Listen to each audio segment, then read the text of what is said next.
Sequência nessa epístola tão importante, não é? Uma epístola circular, inclusive, não é? Escrita aí pelo apóstolo Paulo, a epístola aos Efésios.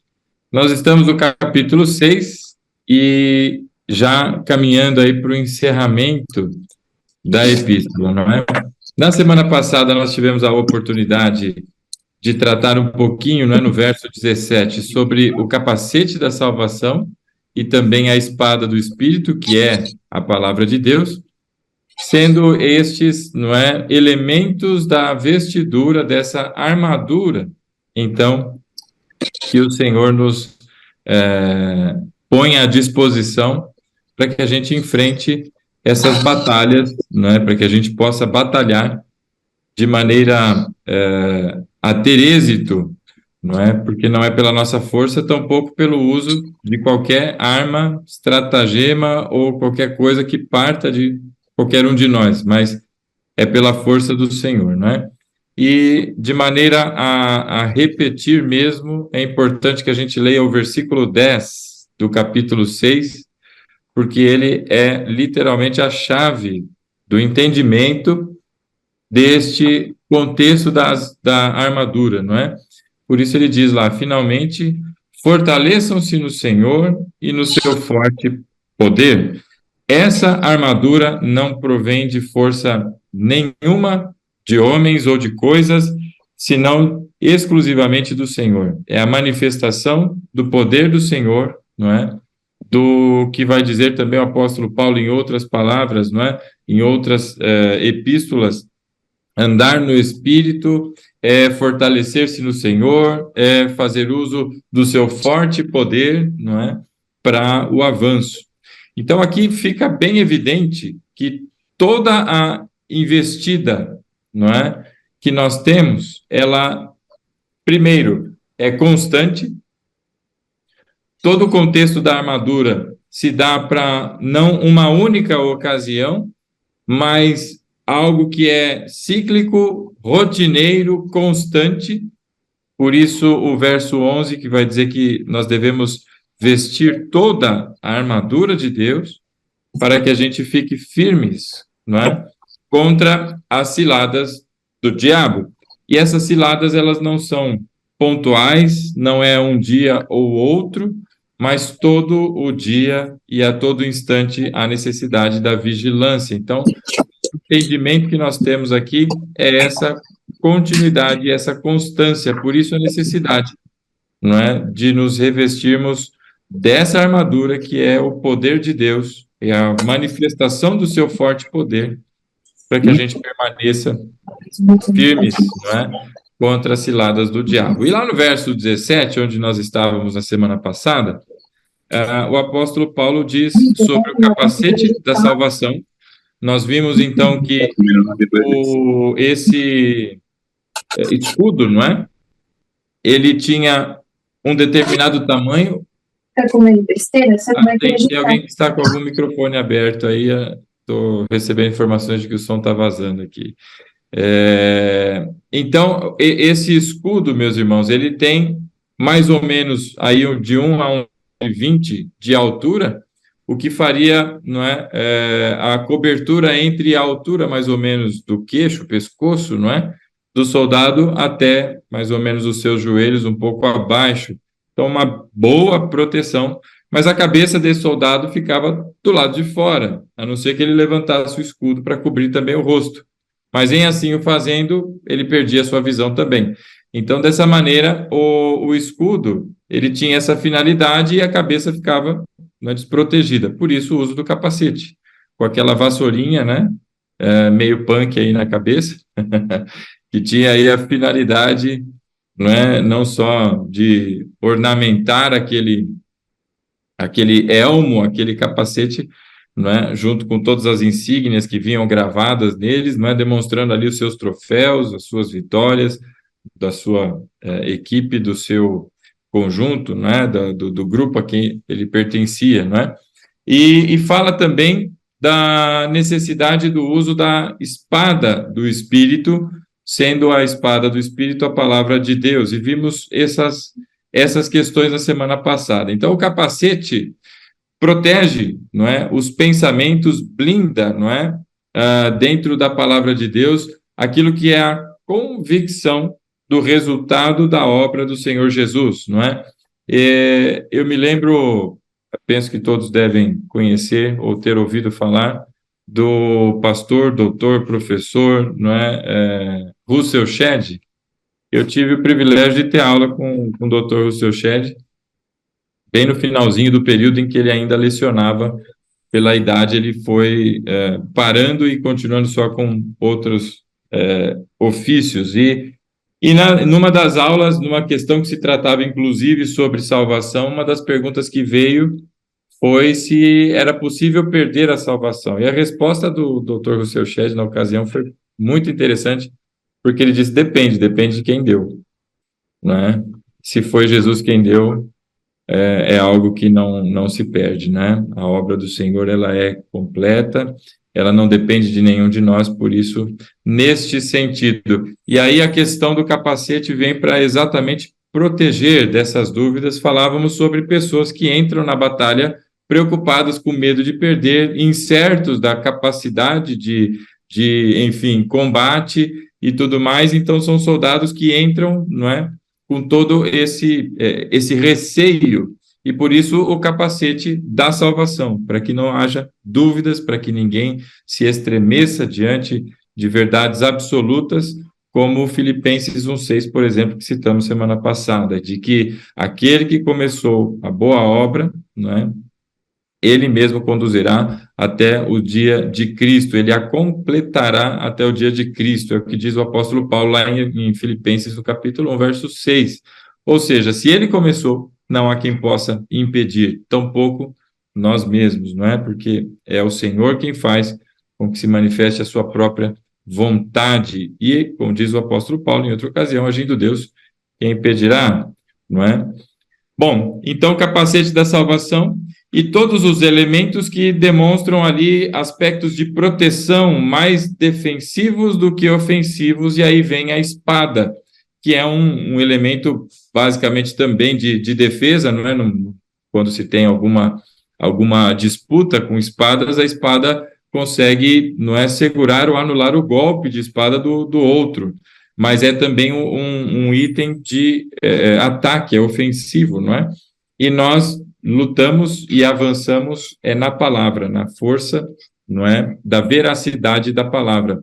Lá em Hebreus, capítulo 1, né, eu vou pedir aos irmãos que sigam lá comigo, em Hebreus, no capítulo 1, há um texto fantástico, não é? A epístola aos Hebreus, ela é maravilhosa, extremamente importante para todos que querem ter uma visão holística da Bíblia, não é? Porque é um dos elos entre Antigo e Novo Testamentos, né?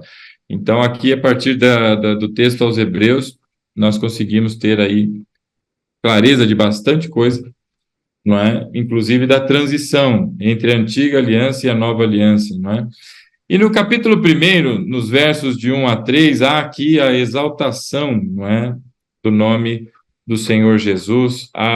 O texto inteiro se preocupa, não é, em descrever quão maior, quão elevado, quão superior, quão inatingível diante de outros, não é o Senhor Jesus, em comparação com vários elementos que ele traz aqui. Ele traz comparação com anjos, traz comparação com Moisés, ele traz comparação com os sacrifícios que se faziam, não é, na Antiga Aliança, com os ritos e os antigos sumos sacerdotes. Tudo isso é comparado a Cristo, demonstrando a sua superioridade, não é, a sua supremacia. A epístola trata, não é, essencialmente da supremacia de Cristo. E os versos de 1 a 3, eu queria que você lesse comigo, não é? Que são tremendos na sua profundidade. Verso 1: há muito tempo Deus falou, e muitas vezes, de várias maneiras, aos nossos antepassados por meio dos profetas. Mas nesses últimos dias falou-nos por meio do Filho, a quem constituiu o herdeiro de todas as coisas e por meio de quem fez o universo. Então, isso aqui, meu irmão, é cristologia, não é?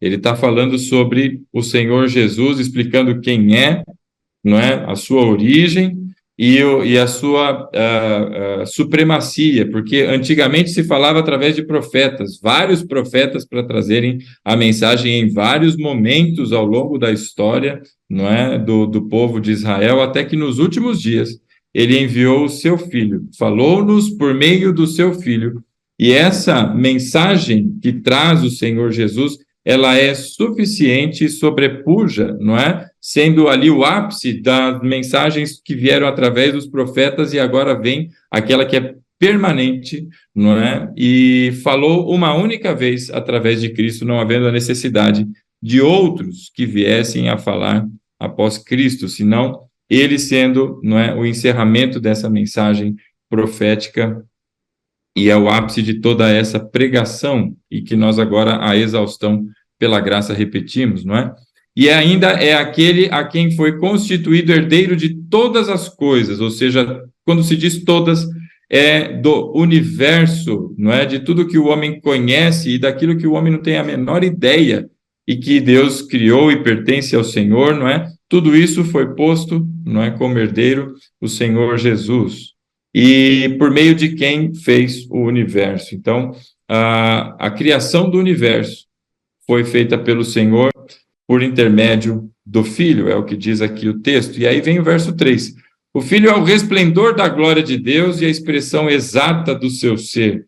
Então, quem quer conhecer o Senhor, não é, deve olhar para Jesus, porque ele é o resplendor da glória e é a expressão exata do seu ser. Nele subsiste a imagem do Pai. Ao olhar para o Filho, nós vemos o Pai, né? E aí vem a expressão, sustentando todas as coisas por sua palavra de poder.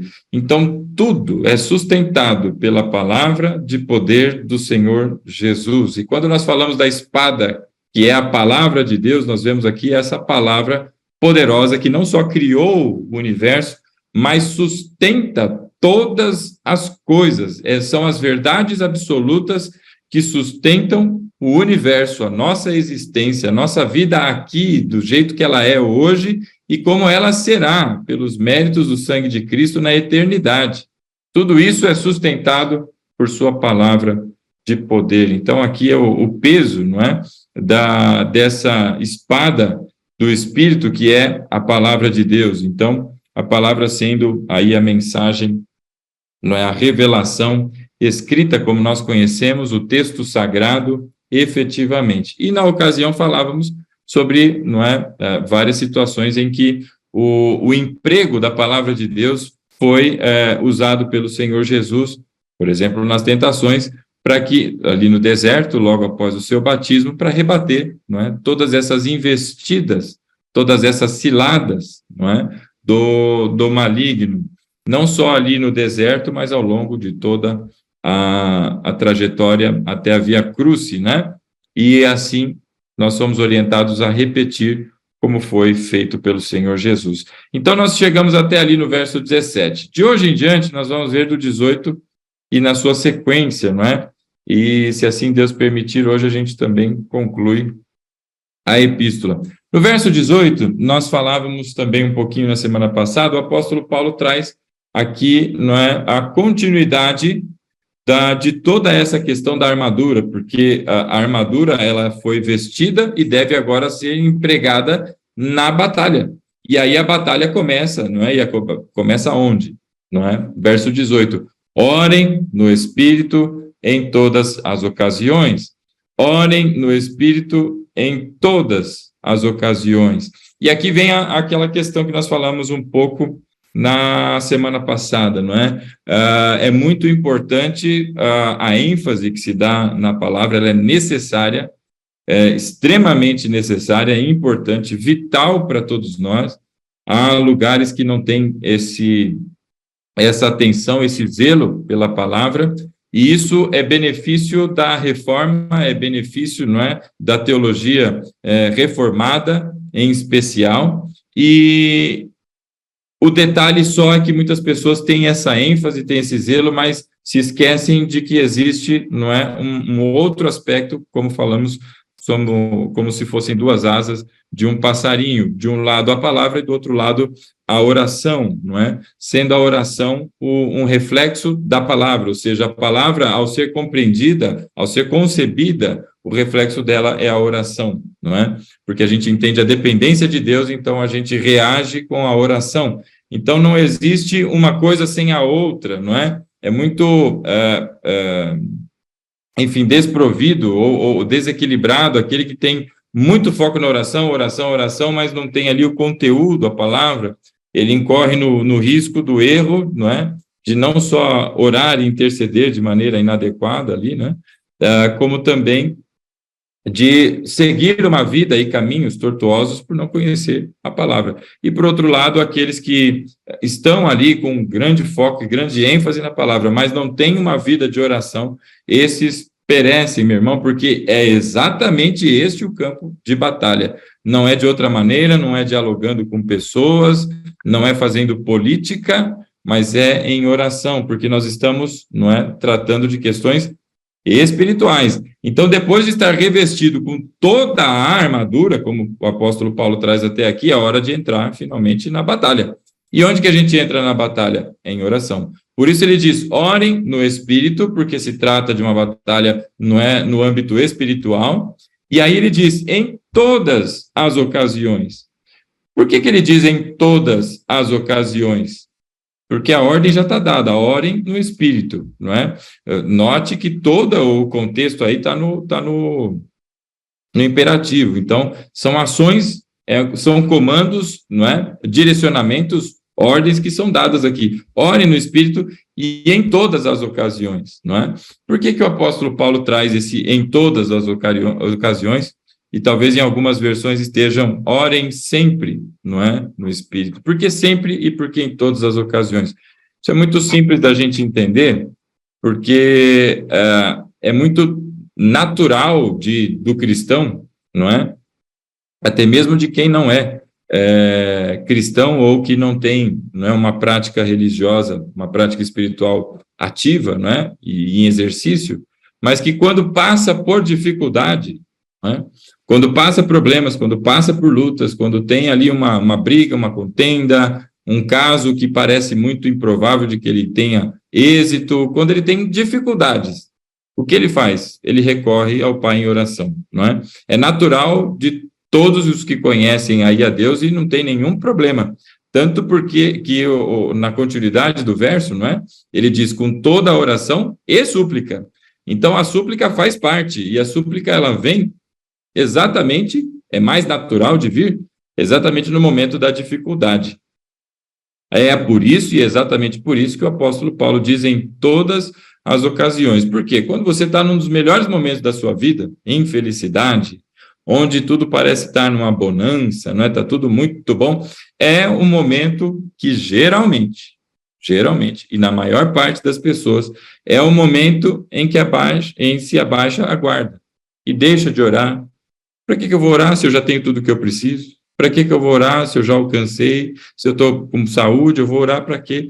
E se esquece que estamos diante de um inimigo, ou de pelo menos dois inimigos aqui citados, né, como vemos falando, um externo e um interno, e que esses lutam contra o espírito e na tentativa da destruição, de nos roubar, não é? E na tentativa de matar. Então, diante dessas questões que nós precisamos entender, por isso o apóstolo Paulo diz, orem no Espírito e em todas as ocasiões, inclusive nos tempos, não é, de tranquilidade, porque nós vivemos na dependência do Senhor, é natural, é só você observar aí o padrão de comportamento das pessoas na igreja, quem tem mais tempo na igreja vai ver que geralmente quando uma família, uma pessoa está em dificuldade, é um período intenso dela na igreja, de frequentar a igreja, de frequentar os compromissos da igreja, de se dedicar ao ministério, inclusive, que talvez ela tenha, mas quando tudo vai bem, é quando a coisa afrouxa, né? Então, deixa de frequentar, não vai com mais aquela assiduidade, e a coisa vai. Senão, aqueles que são os aventureiros, vão na igreja porque precisam de algo, conseguem o que precisam, deixam de ir à igreja, como se a igreja fosse um grande guichê, não é, de atendimento para você receber a tua bênção e ir embora. não é? Então, aqui vem a orientação, porque essa é uma inclinação do homem, não é? É a inclinação carnal de não seguir para a batalha e entender que não estamos em batalha num período que está tudo bem. Essa é uma inclinação natural e está errado. Eis aí o equívoco. Por isso ele diz: orem no Espírito em todas as ocasiões, inclusive quando tudo vai bem. Você deve se lembrar, não é, de um outro trecho na Bíblia em que ele diz: aquele que está em pé, cuide para que não caia. O fato de estar em pé não é só o fato de que está lá resistindo, está lá em batalha, mas é também aquele, não é, que está ali num momento de tranquilidade, baixou a guarda e esqueceu que tem um inimigo que prepara ciladas, não é, ao longo de todo o percurso, na sua jornada. Então, por isso, orem no Espírito em todas as ocasiões. E aí a sequência ele diz: com toda a oração e súplica. E aí parece meio esquisito, porque a súplica é uma oração. Então, por que ele diz toda oração e súplica? Porque tem a súplica nos seus momentos de dificuldade e tem a oração, não é? Sendo a súplica uma ramificação da oração, não é? Mas você tem a teologia, a sistemática, né? Ela vai organizar um pouco, vai dar nomes e tentar classificar, sendo todo o processo, não é? Oração, mas tem o momento da adoração, tem o momento da súplica, né, tem o momento da intercessão e assim por diante. Por isso ele diz aqui: com toda a oração e súplica. Ou seja, tudo tem que ser apresentado ao Senhor. E isso é constante, isso é frequente, isso não é pontual na vida da gente, mas é uma constante, deve ser uma constante. Por isso, não é, quando o Senhor Jesus, lá no Sermão da Montanha, vai dizer para as pessoas: e quando orarem, não é? Ele vai falar para que as pessoas entrem lá no seu quarto e fechem a porta. Nós já tratamos sobre isso, não vou aqui ter oportunidade de dedicar tempo para isso, mas a questão, quando ele diz e quando orarem, não é uma situação de que assim, olha, e naquele momento, quando ele der na telha e tudo mais, não, mas a pressuposição ali é que ora. E quando for orar, quando chegar o momento da oração, tenha esse particular. É essa a questão que o Senhor Jesus traz. Não a possibilidade de um momento em que você não esteja a orar. Por isso aqui a questão, não é? Orem em todas as ocasiões, com toda a oração e súplica, sendo tudo apresentado ao Senhor, porque nós lutamos na sua força, não é? Nos fortalecemos no seu poder. É isso que o apóstolo Paulo está dizendo aqui no verso 18. E aí ele continua: tendo isso em mente, que nós devemos orar o tempo todo e em todas as ocasiões, não é? Quando tudo está bem e quando as coisas não estão bem, em todas elas, sendo não somente as súplicas, os itens e a composição da nossa oração, mas também dedicando tempo à adoração e principalmente ao que vem aos versos seguintes, que é a oração intercessória. Então ele diz: tendo isso em mente, que você deve orar o tempo todo e em todas as ocasiões, e com toda a oração, e também as súplicas. Tendo isso em mente, aí ele diz: estejam atentos e perseverem na oração por todos os santos. Estejam atentos, quer dizer que a batalha, ela é constante, não há momento de folga, meu irmão, não é? O inimigo, ele consegue, não é, circundar, ele consegue ter essa diligência na tentativa de encontrar a quem possa tragar, não é? E a sua representação é de um leão, não é? Ou seja, na agressividade, não é, de que um ataque de leão é. Esses dias eu vi um vídeo de um adestrador numa cela, numa jaula, com dois leões, aliás, e tinha umas leoas lá também, e de repente um dos leões lá não estava muito animado em obedecer, deu ruim pro coitado lá, né? Então, a atenção a isso. Estejam atentos e perseverem na oração por todos os santos. E aí vem, não é, a questão da oração intercessória. Então, você tem o teu particular, você tem o momento da oração, lembrando que a oração não é também só a fala, mas é o lugar onde você está. Você é transportado pelo sangue de Cristo ao Santo dos Santos, na presença do Senhor. Então, esse é o lugar chamado oração, e ali nós não só falamos com Deus, mas de Deus ouvimos, não é? Então, bastante atenção a isso, porque é um momento, não é, E é um tempo precioso na presença do Altíssimo. E aí ele diz, estejam atentos e perseverem na oração por todos os santos. E aí o apóstolo Paulo encaixa que a nossa batalha, ela não é uma batalha individual, ela não é uma batalha que se atenta só para as ciladas que nós estamos ali, não é? Individualmente expostos, mas é uma batalha que visa também, não é? Na intercessão, guerrear por todos os santos. E aí entra o coletivo. Lembra da questão do escudo da fé que nós tratamos? Que o exército romano, ele colocava um soldado com soldado, um do lado do outro, juntando seus escudos, fazendo aquela muralha de escudos e aquela proteção, não é? Eis aí o sentido, não é, para tudo isso, sendo a nossa fé, não é? Algo que vai trazer apoio e ânimo para aquele que está desfalecendo diante de uma situação. E aí, meus irmãos, quando ele diz persevere na oração por todos os santos, alguém vai dizer assim, graças a Deus, né, que a gente tem o ministério de intercessão, graças a Deus que a gente tem lá as irmãs que ficam lá e se dedicam à oração por toda a igreja e tudo. Isso não é para um ministério em específico, não é? É para todos aqueles que professam o nome de Cristo. A oração intercessória é para todos. Sim, tem aqueles que têm um chamado especial para isso, assim como existe o evangelista, que é alguém que tem um talento, um dom de Deus que vai para além daquilo que é o comum em todos nós, não é? E é uma pessoa que tem uma vida dedicada a isso. Da mesma maneira, existe na intercessão, mas isso não é para um ou para alguns, mas é para todos. Por isso ele diz, perseverem na oração dos santos. O emprego da palavra perseverem demonstra que isso não é uma inclinação natural de todos nós. Então, há necessidade de perseverar. Quando Paulo escreve essa epístola, ele direciona ela, não é, para a igreja em Éfeso, mas ela é uma carta, é uma epístola que a gente chama circular, que ela não foi lida só em Éfeso, mas ela foi lida em todas as comunidades. Foram feitas cópias dessa epístola, e o fato dela não ter, nem na sua abertura e nem no seu encerramento, dedicatórias, como é comum do apóstolo Paulo dedicar a pessoas, não é, diretamente, essa não tem. E não tem exatamente por isso, porque o seu objetivo era circular. E aqui, então, há um chamado do Senhor para todos nós. E aí nós vemos como nós pensamos, né, no nosso umbigão redondão, alguns nem tão redondos e outros até para fora, aqueles umbigos diferentes, né?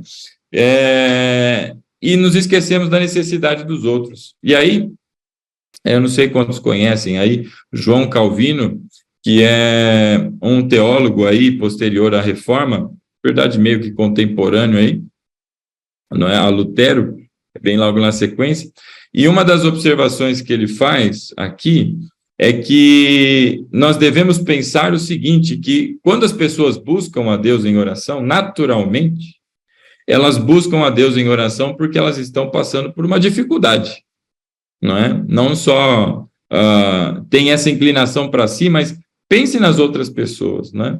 E quando nós pensamos no próximo e pensamos no sofrimento e na angústia que esses, não é, irmãos estão passando, ou podem estar passando, seja por questões de ordem financeira, por questões de saúde, principalmente conhecendo a sua dificuldade, isso deveria, não é, abrir os nossos olhos para a necessidade de interceder por aqueles irmãos pelas suas necessidades, não é?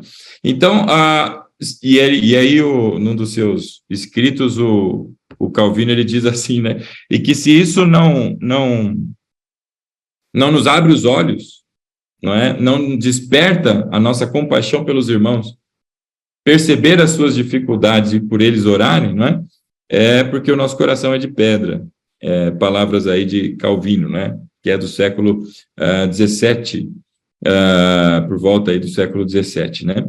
Então, nós estamos vendo aqui a necessidade de orar, por isso, persevere na oração por todos os santos, porque existem aflições, meu irmão, que estão sendo, não é, impostas a toda a igreja. Não é um ou outro que sofre, mas todos os que estão em Cristo têm padecido de alguma maneira, e por qualquer que seja a razão, uns mais intensos, outros menos, são momentos e são períodos na vida de todo mundo. E todos nós temos necessidades, e por isso a igreja todos devem orar e interceder, não é? Por isso, perseverem na oração por todos os santos. A oração aqui, meu irmão, é o campo de batalha. Então, agora que eu já entendi toda a necessidade de ser revestido, eu entro em batalha e eu entro pelos meus motivos individuais e entro pelos motivos também que são da comunidade da fé, por todos os irmãos. Então, intercedam, não é? Por todos os santos, perseverem na oração por todos os santos. Já no verso 19, o apóstolo Paulo agora acrescenta mais um elemento. Ele acrescenta agora a necessidade de oração para a expansão da obra. E aqui ele trata em especial da sua própria vida. E ele diz: orem também por mim, para que quando eu falar, seja-me dada a mensagem a fim de que destemidamente torne conhecido o mistério do Evangelho. E aí ele segue no verso 20. Então, o 19 agora, há a necessidade de que essa nossa batalha, que é constante, não é um dia da semana, não é um período do mês, não é, senão todos os dias e a todo o tempo, ela é uma oração e uma batalha que eu travo pelos meus motivos, pela minha família, pela minha vida, não é? E os meus próximos, assim como também pela comunidade da fé, pelos irmãos, e também por aqueles que estão levando a obra, não é? Em especial aqui o apóstolo Paulo trata de si mesmo, não é? E isso é muito interessante porque nós devemos lembrar qual que é a condição do apóstolo Paulo quando escreve essa epístola. Ele está preso em Roma. E ele poderia muito bem: orem também por mim, para que as cadeias sejam abertas, para que eu seja liberto, para que eu seja transferido daqui para um lugar que tenha piscina e possa tomar suco de laranja, para que eu tenha, não é como ele vai pedir para Timóteo, para que Timóteo leve também agasalhos, porque ele está padecendo com frio ali, mas ele não pede nada disso para si, mas ele pede para que ele continue tendo ousadia e que quando ele for falar da mensagem do Evangelho, não sejam suas palavras, mas que o Espírito fale por meio dele, não é? E de maneira destemida, trazendo clareza e firmeza às palavras do Evangelho a todos aqueles que ouçam, não é? Para que todos aqueles que ouçam a sua pregação, e Deus conceda de que essas pessoas estejam com ele, como os soldados, não é? Os pretorianos e tantos outros que Paulo, nas cadeias que estava, não é? Continuou a pregar. Agora a sua oração é essa, que ao continuar a pregar, não é? Que a sua mensagem seja destemida e a partir dela, não é? O mistério do Evangelho, aquilo que não era conhecido nem para judeus e nem para gentios, não é? Fosse agora revelado. E o mistério aqui que ele se refere é o que está a partir do capítulo 2 e 3, não é?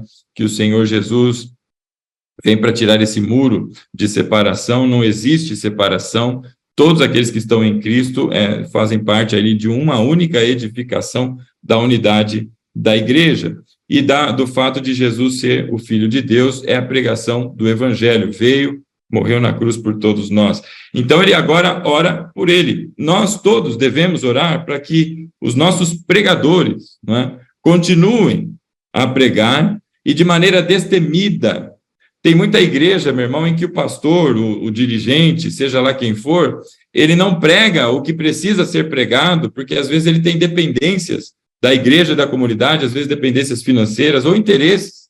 E aquilo que se deve pregar não se prega por preocupação, por medo, por retaliação, restrição, seja lá o que for. Então, nós devemos orar para que isso seja quebrado, meu irmão, e que a palavra de Deus seja anunciada. O que falta na igreja de hoje é a pregação genuína da palavra e a palavra de Deus, que é poder para a salvação para todos aqueles que creem, não aquilo que as pessoas querem ouvir, mas aquilo que nós todos precisamos, a palavra da verdade. Então, aqui a oração que nós devemos também considerar é para que a liderança, não é, dessas comunidades os pregadores, os responsáveis por rebanho, sejam pastores nomeados, ou sejam ali presbíteros, não é uma questão de hierarquia, mas da responsabilidade que Deus deu. Que todos esses sejam destemidos na pregação que vai libertar, pregação que guerreia, não é? Lembra das sandálias?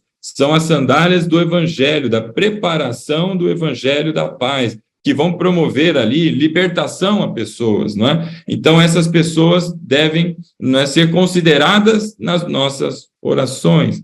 E como numa análise própria aqui, eu não estou falando de ninguém, mas de mim, como ao olhar para os nossos períodos de oração, para o tempo de dedicação à oração, e principalmente o conteúdo dessas orações, não é? Como parece tão distante dos propósitos que nós aprendemos aqui com o apóstolo Paulo, sendo isso motivo de batalha, não é, constante na vida de todos nós. Então, a gente deve aprender e praticar, não é? Porque é uma questão de ação, de atitude, não é? E no verso 20, ele continua dizendo, não é? Depois de falar que ele pede oração para que a sua fala seja destemida e com clareza torne conhecido o ministério do evangelho, ele vai dizer no verso 20, pelo qual eu sou embaixador preso em correntes. E aqui ele está dizendo que ele é embaixador do evangelho, embaixador do reino, arauto do rei, para o anúncio das boas novas. E essa expressão que ele usa, não é? Pela qual eu sou embaixador preso em correntes, ele não está falando aqui só de um aspecto, mas nos dois aspectos, pelo menos, que a gente possa aqui compreender, não é bem razoável entender isso, que ele fala das cadeias em que ele se encontra, ou seja, ele está aprisionado no momento em que ele escreve, literalmente preso em correntes, não é? E ele também fala sobre essa fidelidade, e agora que ele é como escravo, ele mesmo assim se classifica em outra ocasião, em outra epístola, não é? Da pregação do evangelho, ele é um servo. E não naquela obrigação como quem vai empurrado e amarrado, mas o seu dever, a sua fidelidade são tão latentes na sua pregação que não é a observância de que ele está ali aprisionado a esse chamamento apostólico. Ele leva o seu apostolado com bastante rigor e com muita fidelidade, por isso a expressão aqui de duplo sentido, não é? Não só das correntes que o prendem e correntes que o prendem para a eternidade, não é? Que são pelos méritos aí do sangue do Senhor Jesus, como também literalmente preso numa cadeia. E aí ele continua dizendo, orem que, permanecendo nele, eu fale com coragem, como me cumpre fazer. Meus irmãos, uma pergunta para todos aqui. Todos aqui certamente conhecem aí da vida do apóstolo Paulo, todos aqui certamente se lembram do naufrágio, da víbora que picou sua mão, dos muitos açoites, dos vários, das cadeias, enfim, de todo o contexto e a jornada do apóstolo Paulo. Será que faltou coragem para esse homem, sendo que ele foi levantado pelo Espírito, não é? Será que faltou coragem para ele? Certamente não, meu irmão. Então, por que ele pede aqui uma oração, não é? Para que ele fale com coragem, destemidamente, como está no verso 19, que tem o mesmo sentido, não é? Para que não tenha nenhuma restrição ou preocupação com a consequência da sua pregação, porque ele não está medindo consequência, ao contrário, ele está obedecendo fielmente ao chamado que de Deus ele recebeu. Então, por que ele diz que eu fale com coragem, como me cumpre fazer? Meu irmão, aqui está um pastor falando com as suas ovelhas. Aqui está um pastor trazendo uma lição muito importante, que em todas as ocasiões, não é? Nós temos um chamado, não só para a oração na batalha, mas para o anúncio no evangelho. E a condição que nós estamos vivendo jamais pode ser motivo, razão ou desculpa para que a gente tenha um afrouxamento do nosso exercício ministerial, ou para que a gente tenha ali vou dar uma arrefecida aqui, parar um pouquinho e tudo mais, né? Porque está difícil a situação, pastor, sabe? Olha, esse homem está preso, meu irmão, não é?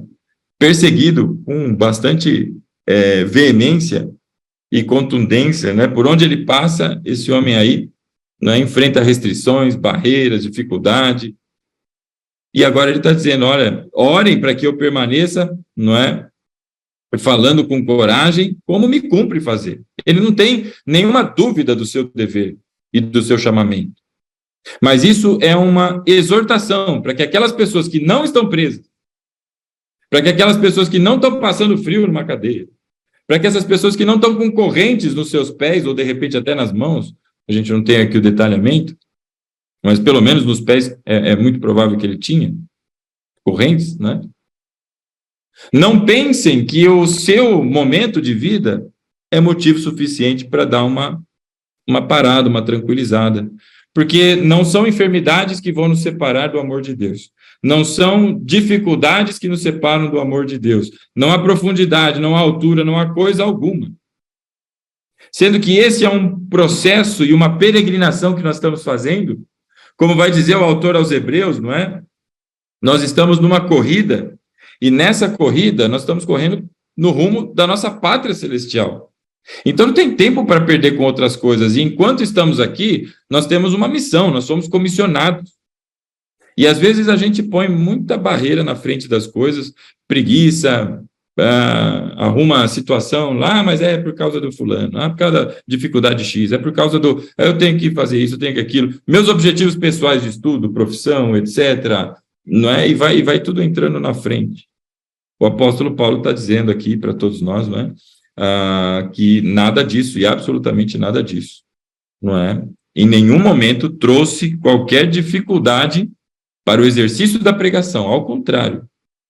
A pessoa presa não pediu para que fosse liberta, não pediu para que orassem para que fosse liberta, não pediu para o seu próprio conforto, mas ensina às pessoas que, através da intercessão, não é? Nós devemos, independente da situação, continuar no exercício do chamamento que nós temos com Deus. E isso é maravilhoso, meu irmão, porque que geraçãozinha difícil que a gente tem hoje, né? Eu me lembro dos dias da minha conversão. Eu não lembro como era para trás, mas ouvindo os meus professores, ouvindo os pastores que conduziram aí o início da minha carreira cristã, que tempos diferentes eram os que eles viveram lá atrás, versus o tempo que nós temos hoje. Uma geração cheia de mimizinhos, de dificuldades com verdades absolutas da palavra, não é? Como a gente vê cantor por aí dizendo que agora a Bíblia, inclusive, é preconceituosa ao dizer alvo mais que a neve. É tanta bobagem e tanta abertura para pessoas que não têm, não é, propriedade para falar de coisas tão profundas e absolutas como a palavra de Deus, anunciando, e outros que, com menos ainda, escutam e replicam. E com isso tudo, não é? Você encontra gente que está decepcionada com Deus. E isso é inconcebível na minha mente. Como alguém consegue se decepcionar com Deus, que é o Pai de toda boa dádiva, que nos fez em Cristo, que criou todas as coisas, e nos deu o seu único Filho para morrer por nós, para consertar aquilo que nós não teríamos a menor condição, a ínfima condição de consertar. Mas ele trouxe para o conserto, para a reconciliação. Mas tem muita gente, não é, por incrível que pareça, decepcionado com Deus. Tem até livros que levam títulos semelhantes, não é? E por quê? Porque eles creram em pregações furadas, creram em mensagens, não é, de um evangelho analgésico e não da verdadeira e genuína palavra de Deus. Por isso vem agora aqui o apóstolo Paulo. Quantas pessoas reclamam do horário do culto, meu irmão? Isso eu tenho horas que meu lado Pedrão sobe. Porque está acabando tarde o culto. Meu irmão, é óbvio que a gente tem compromissos com horários, mas se você vê este homem que está escrevendo aí, que escreveu a epístola, teve uma situação que ele tinha que viajar. Ele pregou avançou a madrugada pregando, porque ele tinha coisas que tinha que tratar com aqueles irmãos e ele precisava sair no dia seguinte. E no avanço da madrugada, um sujeito chamado Eutico cai de uma janela, morre, e as pessoas ficam eufóricas, ele fala, para tudo, desce lá, ora pelo garoto, Deus ressuscita aquele garoto, volta todo mundo para a igreja que eu não acabei a pregação, não. E isso já é de madrugada, apóstolo Paulo, meu. Que geraçãozinha terrível, não é? que a gente tem hoje, e a gente tem que orar por esses irmãos, meu irmão, é o que diz aqui a palavra, verso 18, né? Perseverem na oração por todos os santos, porque a batalha, meu irmão, tem sido grande, não é? E falta muito alimento espiritual para o fortalecimento da igreja hoje em dia. Nós tem algo que tem sido prejudicado, não é? É o conhecimento das Sagradas Escrituras. E aí ele continua, dizendo lá no verso 21, Tíquico, o irmão amado e fiel, servo do Senhor, lhes informará tudo, para que vocês também saibam qual é a minha situação e o que eu estou fazendo. Parece que acabou a epístola, né? Não acabou, não. Ele está exatamente dizendo, olha, e depois de ter dito tudo isso, que vocês devem orar em todas as ocasiões, não tem folga não, irmão, a batalha não para, nós estamos em guerra. Não é? Hoje de manhã uma pessoa virou para mim no trânsito e disse assim, olha, eu não sei como é que Deus permite que tal coisa aconteça, tal. E eu disse para ela, falei, isso não é uma ação de Deus, isso é juízo de Deus sobre um mundo que está debaixo de um julgamento, nós estamos debaixo do juízo sobre o pecado, irmão. Então estamos em batalha constante. Temos que ter atenção, por isso ele fala, estejam atentos e perseverem na oração. E aí, quando termina de dizer tudo isso, o campo de batalha, que é a oração, e nós batalhamos por nós, pela nossa família, pelos irmãos, pelo avanço do reino, a pregação do evangelho genuíno, né, para o fortalecimento desses irmãos que estão comissionados dessa forma, não é? Além de ser um chamado geral, existem aqueles que são os apóstolos, profetas, pastores, mestres, não é? E evangelistas, que falam, nessa mesma epístola é tratado, não é? Agora ele diz que enviou alguém, chamado Tíquico. Ele diz, Tíquico, que é um irmão amado, e fiel servo no Senhor, ele dá as credenciais de quem é esse homem. Ele é um irmão muito amado, e é um fiel servo no Senhor. E fiel servo no Senhor, porque esteve com Paulo, acompanhou o apóstolo Paulo, Paulo conhece esse homem, ele sabe bem de quem ele está falando, e não só porque acompanhou Paulo e deu assistência ao apóstolo Paulo, mas ele é fiel servo do Senhor porque ele também foi considerado para a substituição de Tito. Nós vamos ver daqui a pouco em algumas referências, não é? É alguém que Paulo tem bastante confiança e recomenda. Então, agora ele envia Tíquico, e nós vamos ver em Atos, não é? Dos apóstolos, que Tíquico é da região da Ásia. Então, é bem provável que Tíquico, não é? Seja alguém que tenha nascido em Éfeso, seja alguém dessa região, portanto, muito bem conhecido destes irmãos. E qual que é o motivo do apóstolo Paulo enviar Tíquico para lá? Para que eles sejam informados em tudo do que está acontecendo com o apóstolo Paulo e do que ele está fazendo.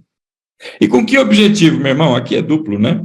É a continuidade do versículo anterior. Depois de dizer que ele está preso, para que ele tenha coragem, para que ninguém esmoreça diante das suas dificuldades, como nós já vimos, não é? Agora está indo alguém que vai dar relatórios e detalhes, não é?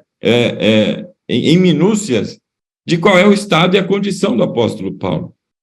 Para que ninguém pense que ele está exigindo dos outros o que... Você já ouviu aquela coisa? Prega, mas não vive. Ou não vive o que prega, coisas assim.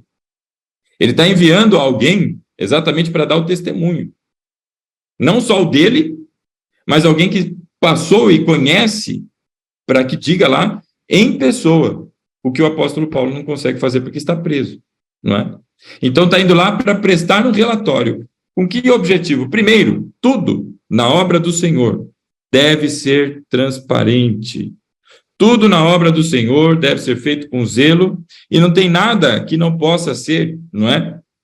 De maneira transparente, compartilhado com os irmãos. E ao contrário, a igreja, ela deve ser, não é? Existe no governo lá aquele portal da transparência, não é? Em que se tem as informações, a igreja tem que ter o mesmo, tá? Tem muita coisa que às vezes se faz na surdina e envolve custos e dinheiro, não é, da igreja, e que às vezes isso, alguns lugares, não importa quais aqui, mas que tem referências de que não são expostos para a igreja. Há dúvidas se a coisa está sendo empregada para o seu devido fim, não é?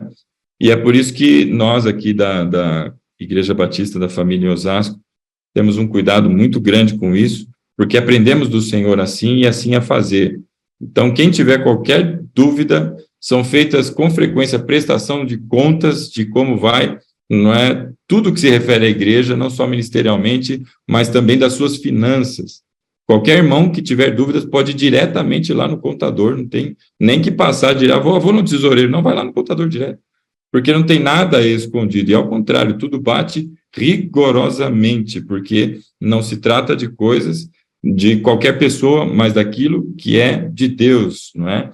Tem algo bastante sagrado, muito sério, não é? E deve ser tratado com todo o zelo. Então, aqui há uma prestação de contas, mas tem um motivo para isso. Verso 22.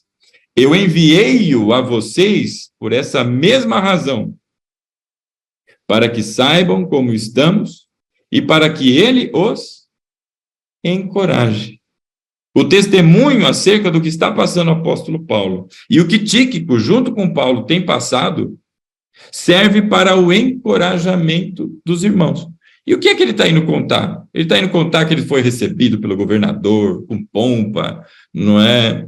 E recebido com, tinha uma bandinha lá, né, uma fanfarra, esperando quando ele chegasse, não é, com balões, bexigas, ou como o diácono Douglas costuma brincar, né, com pôneis para montar, e toda aquela parafernália. Não, é para contar a real situação. Está preso, tem perseguição, está encontrando restrição, está sendo expulso de cidades, como nós vamos ver em Atos do capítulo 16 e capítulo 17, não é? Depois de pregações, pessoas querendo pegar Paulo e pegar para matar. E os irmãos, Paulo, sai daqui porque está dando ruim. E Paulo sai e vai se movimentando.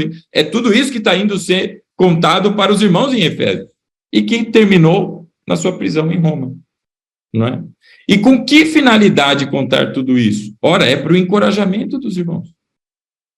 Porque você também tem os seus sofrimentos. Talvez não esses, você não está preso, talvez você não esteja aí com as mesmas resistências, mas você tem os seus sofrimentos. E ao saber dos demais, e como Deus tem sido gracioso com os demais, sustentando na sua enfermidade, sustentando na sua dor, não é? Isso traz encorajamento. Isso, meu irmão, é testemunho do Evangelho, não é? A gente, quando fala testemunho, a gente pensa naquele irmão que acordou e a sua conta bancária apareceu um montante de dinheiro que ele não tinha. A gente pensa em testemunho, aquela pessoa, não é, que estava desempregado e conseguiu um emprego, testemunho, tudo tá. Isso tudo é testemunho. Agora, o testemunho do apóstolo Paulo aqui não é dessa linha, é do seu sofrimento. E isso encoraja as pessoas. Quem esteve na vigília ouviu, não é, o testemunho da nossa irmã Leusa e o que ela passou. Que momento terrível ela passou. É como diz lá o Salmo 23, não é? Passou pelo vale da sombra da morte. E foi lá para contar, para a glória do Senhor, não só que neste tempo todo Deus a sustentou, como também a libertou de toda aquela situação. Isso é testemunho para a glória do Senhor, meu irmão. Então a gente às vezes fica pensando, pô, mas não tenho nada para falar dos irmãos, vou encorajar com o quê? As suas lutas, meu irmão. Nas suas lutas, Deus tem te dado forças. E são essas forças que outras pessoas também estão procurando. E ao saber que você passa e que Deus tem te dado graça e tem te sustentado, isso vai trazer encorajamento para os outros irmãos. Vamos lembrar que esse período, meu irmão, era um período de grande perseguição da igreja.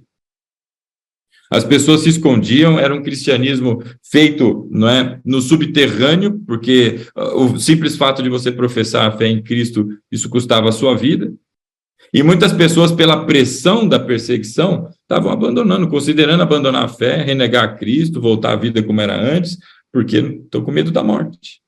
E aí vem, não é, o testemunho de que, olha, fica firme, porque eu também estou passando por isso, e Deus tem me dado graça, e eu continuo com ousadia pelo Espírito para falar para as pessoas, para que os olhos delas se abram.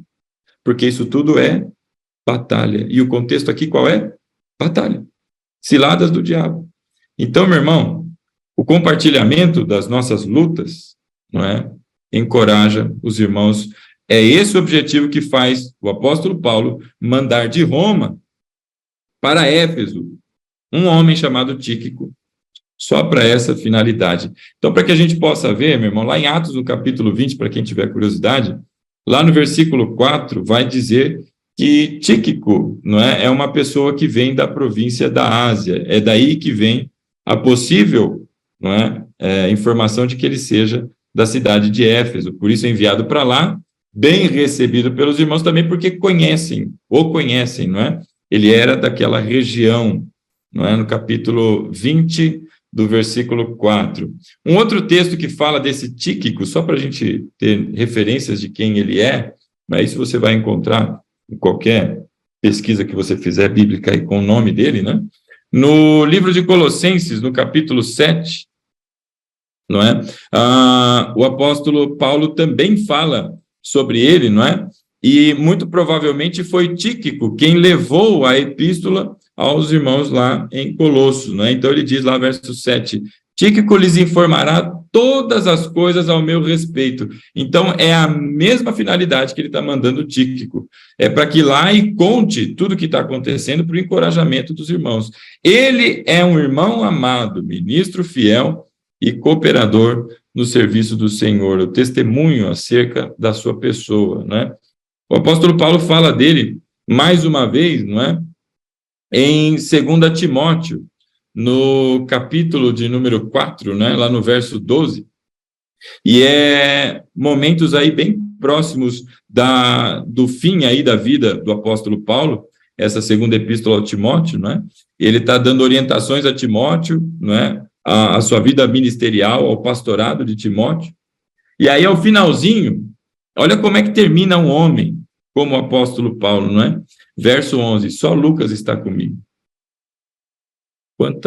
Quanta gente, irmão. Quantas pessoas foram abençoadas por Deus através da vida do apóstolo Paulo. Quantas pessoas, não é? Através da pregação que o Espírito deu a esse homem, não é? Saíram da morte para a vida. Eles foram abertas aí, não somente abertos os olhos e os ouvidos, e nos momentos finais, esse homem se vê praticamente sozinho. Ele diz no verso 11, só Lucas está comigo. E aí ele pede, né, traga Marcos com você porque ele me é útil para o ministério. E Marcos é um sujeito que ele teve um arranca-rabo lá no início das suas viagens missionárias. E depois disso, olha como a coisa muda, não é? Como Deus transforma e opera na vida de todos, né? E agora ele chama esse Marcos, inclusive é o evangelista, para que venha, porque ele é útil, né? Marcos foi muito bem conduzido pelo apóstolo Pedro nesse período todo, e agora Paulo pede para que, se possível, né, leve Marcos junto. E aí o verso 12, enviei Tíquico a Éfeso, né? E mais uma vez aí, a importância deste Tíquico, não é? Esse servo fiel, não é? E só para você ver aí o verso 13, olha a condição, quando você vier, traga a capa que eu deixei na casa de Carpo em Troade, e também os meus livros, especialmente os pergaminhos. Ele está no fim da vida, e ele pede uma capa por conta do frio, irmão. Que coisa terrível, não tem nem o que se cobrir, não é? E ele pede os seus livros. Ora, se você tivesse nos momentos finais, talvez muitos, né, pensando naqueles filmes de pessoas que estão presas no corredor da morte, porque é exatamente onde Paulo está quando escreve a segunda a Timóteo, não é? Está no corredor da morte. E as pessoas pedem, eu queria comer um bife com cebola, batata frita, são os desejos finais, né? Eu queria, sei lá, assistir um filme, não sei o quê. Olha o que é que ele pede. E traga os meus livros, e em especial os meus pergaminhos. Esse homem está querendo estudar, irmão. Louvado seja Deus. E aí ele continua. É o fim da vida aí, praticamente aí do apóstolo Paulo. E por fim, meus irmãos, eu cito aqui Tito no capítulo 3, no verso 12, não é? Onde o apóstolo Paulo considera, não é, Tíquico para ser aí o substituto de Tito no pastorado. Verso 12 ele diz assim, quando eu lhe enviar Ártemas ou Tíquico, faça o possível para vir ao meu encontro em Nicópolis, pois decidi passar o inverno ali. Então, o Tito, ao sair de lá, precisa deixar alguém, né? Quem que ele vai deixar? E aí Paulo está considerando ou Ártemas ou Tíquico. Então, se refere aí a pessoas que têm não só a confiança, mas a estima do apóstolo Paulo, e são pessoas dedicadas à obra, fiéis, não é? No seu propósito. Então, no finalzinho aqui, verso 21, é este o Tíquico, este irmão, que nós vimos toda essa trajetória, que é enviado para testemunhar, e o seu testemunho de Tíquico e do apóstolo Paulo, do que tem acontecido, não é, nas suas empreitadas, tem o objetivo de encorajar os irmãos nas batalhas, porque as ciladas estão postas. Então tem que se revestir, irmão, e entrar para a batalha. Não fique atento, não é? E o tempo todo persevere na oração, no campo de batalha. Bom, e por fim, aí vem os versos 23 e 24, que é a sua despedida, não é? Tão conhecida também doxologia. E aí ele vem dizendo, não é? Paz seja com os irmãos, e o amor, não é? Com fé da parte de Deus Pai e do Senhor Jesus Cristo. A graça sejam com todos os que amam ao nosso Senhor Jesus Cristo, com amor incorruptível. Então aqui ele se despede. E aqui é de onde se tira, não é, o entendimento de que essa é uma epístola circular. Não é como nas outras ele vai se despedindo das pessoas, dizendo, olha, aí também não só eu te mando saudações, mas também fulano, ciclano, né, está te mandando lembranças. Ele não está falando com alguém em especial, mas aos irmãos em Éfeso, e essa é uma carta a ser circulada em toda a igreja, dessa e outras razões que são entendidas, não é, e se afirma se trata de uma epístola circular. Não é? Então, chegamos aqui ao final da epístola. Meus irmãos, palavras finais aqui. Essa é uma epístola extremamente importante para a compreensão da igreja, de quem é a igreja, de maneira individual, como igreja, como sendo pedras vivas, nas palavras aí do apóstolo Pedro, desse templo, não é? Dessa edificação que o Senhor, não é? Tratado aqui em a epístola aos Efésios, quem é cada um de nós, não é? Quem é a igreja, quem é o corpo, quem foi o Senhor Jesus, a obra que foi feita, como ela foi feita, não é? E o que agora, diante de todo esse conhecimento que foi dado, não é? Qual é o comportamento, não é, que se espera de mim, se vira para uma ordem prática diante de todas essas verdades absolutas. Então, é uma epístola extremamente importante. O meu pedido aos irmãos, não é? A quem está tendo contatos com essa epístola, talvez pela primeira vez, ou talvez, não é, havia fragmentos de estudos ali, não é?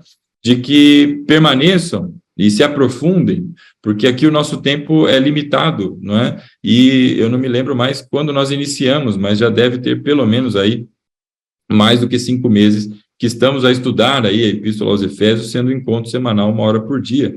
Então, há muita mais coisas que, pelo tempo e pela necessidade do avanço aqui, nós não tratamos. Então, que você avance, porque é uma epístola extremamente importante. Na sequência dos estudos, não é? Nós vamos para a epístola aos Romanos. Essas 3 epístolas que nós citamos no início, não é? Efésios, Romanos e Hebreus, elas são muito importantes para essa perspectiva holística do texto sagrado, não é? Porque as demais, elas têm alguns direcionamentos que são muito fortes, como, por exemplo, a de Judas, que está lá a tratar de falsos profetas, as de João, que está lá para falar sobre o amor dos irmãos e também sobre falsos profetas, a de Pedro, não é, que está interessado em relembrar os irmãos de tudo aquilo que já foi pregado, porque ele está chegando no momento final da vida dele e ele quer deixar, não é, todo mundo consciente de que, olha, eu estou indo, mas você vai dar continuidade. Lembrem-se disso, cresçam, não é, no conhecimento e na graça e coisas assim. Essas 3 epístolas que nós estamos falando aqui, elas fazem uma conexão e um entendimento melhor, não é? Se assim eu posso classificar, do texto como um todo, não é? Tem muita gente que fala, pô, o Deus do Antigo Testamento não parece ser o mesmo Deus do Novo. Aqui ele era bravo e aqui ele é gracioso, não é? E são afirmações, meu irmão, comuns para quem não tem, não é, esse encadeamento, e essas epístolas vão ajudar nessa compreensão. Não tem diferença nenhuma do antigo para o novo, do Deus, não é? Do antigo e o Deus do novo, até porque não são 2 ou 3, né? É um só, é o mesmo, não é? E que se manifesta ao longo da história. Então, nós vamos avançando para a Epístola aos Romanos. É uma epístola que tem um conteúdo bastante denso, Então, meu pedido também aos irmãos que quando ingressarmos, não é que você consiga ter aí fidelidade na sua frequência, porque qualquer coisa que perder pode atrapalhar a sua compreensão. E é um texto desafiador, não é? Nós vamos entrar em questões aí que a teologia discute há alguns séculos e não conseguiu ainda encontrar o caminho do consenso, não é?